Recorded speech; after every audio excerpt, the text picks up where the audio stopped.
Hello everyone, maths का lesson plan number 2 देखेंगे। विद्यालय का नाम, दिनांक, कक्षा, विषय, उपविषय, कालांश, अवधि। प्रकरण होगा समानुपात। सामान्य उद्देश्य सब में एक जैसे रहता है। पहला है छात्रों को गणित भाषा, सूत्र, संकेत, ग्राफ आदि सामान्य जानकारी देना तथा समझने की योग्यता विकसित करना। दूसरा है छात्रों में तार्किक क्षमता का विकास करना। तीसरा, छात्रों में बौद्धिक व मानसिक शक्ति का विकास करना। चौथा है छात्रों में गणित के प्रति रुचि उत्पन्न करना। पांचवा है छात्रों की गणित की उपयोगिता बताना। विशिष्ट उद्देश्य में पहला है ज्ञानात्मक, छात्र समानुपात का प्रत्यास्मरण कर सकेंगे। दूसरा है बोधात्मक उद्देश्य, छात्र समानुपात में अंतर स्पष्ट कर सकेंगे। अनुप्रयोगात्मक उद्देश्य, छात्र समानुपात का दैनिक जीवन में उपयोगिता को जान सकेंगे। कौशलात्मक उद्देश्य, छात्र समानुपात के विषय विभिन्न तथ्यों के अध्ययन में कौशल प्राप्त कर सकेंगे। रुचियात्मक उद्देश्य, छात्र समानुपात के अध्ययन के प्रति अपनी रुचि विकसित कर सकेंगे। अभिवृद्ध्यात्मक उद्देश्य, छात्र समानुपात के प्रति अपना प्रौद्योगिक अध्ययन कर सकेंगे।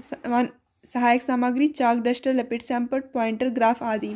पूर्व ज्ञान, छात्र गुणनखंड और समानुपात की जानकारी रखते हैं, सामान्य जानकारी रखते हैं। प्रस्तावना प्रश्न में क्रम संख्या, छात्राध्यापिका कथन, छात्र कथन। पहला प्रश्न होगा संख्या 10 संख्या 5 की 2 गुनी है, कैसे पता चला? बच्चे उत्तर देंगे तुलना करने पर। तुलना करने को गणित की भाषा में क्या कहते हैं? अनुपात। तीसरा होगा जब 2 अनुपात आपस में समान हो या बराबर हो तो उसे क्या कहते हैं? समानुपात। समानुपात के 2 पदों के नाम बताओ। ये समस्यात्मक होगा या बच्चे मौन हो जाएंगे। उद्देश्य प्रश्न, बच्चों आज हम लोग समानुपात के विषय में अध्ययन करेंगे। प्रस्तुतिकरण, शिक्षण बिंदु, छात्राध्यापिका कथन, छात्र कथन, विधि और ये हो जाएगा श्यामपट्ट कार्य। इसमें हो जाएगा समानुपात। विकासात्मक प्रश्न में समानुपात किसे कहते हैं, इसको किससे दर्शाते हैं? बच्चे मौन रहेंगे या अस्पष्ट उत्तर देंगे। स्पष्टीकरण, 2 समान अनुपातों को समानुपात कहते हैं। समानुपात को दर्शाने के लिए ऐसे चिन्ह का प्रयोग करते हैं।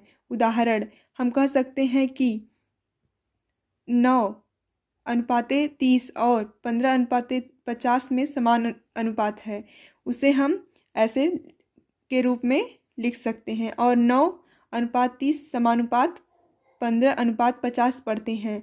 जब 2 अनुपात समान हो तो उनके ऐसे संबंध को समानुपात कहते हैं।